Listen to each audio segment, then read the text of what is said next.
বাঙালি সত্তা লালন করি ধারণ করি অন্তরে। আমরা আমাদের থেকে যাদেরকে যোগ্য মনে করেছি তাদেরকে আমরা রাষ্ট্রীয় ক্ষমতা আসীন করিয়েছি, আমাদের থেকে তাদেরকে যোগ্য মনে করেছি, কিন্তু তারা আমাদের সাথে নাইনসাফি করে যাচ্ছেন। এই যে দাবি নিয়ে আমরা এসেছি এটা আমাদের কেন, এটা তাদেরও দাবি হতে হবে, হওয়ার কথা ছিল, কিন্তু তা না করে থ্যাংক ইউ সো মাচ। যাই হোক, অনেক কথা হবে ইনশাআল্লাহ তাআলা। আসসালামু আলাইকুম ওয়া রাহমাতুল্লাহি ওয়া বারাকাতুহু।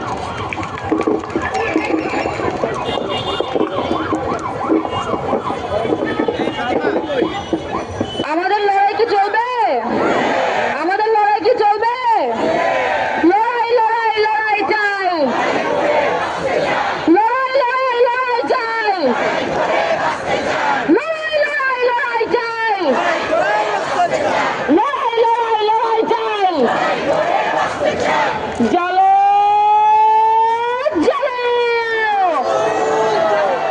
জ্বলো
সংগ্রাম, দালালিরা রাজপথ, রাজপথ রাজপথ, নারা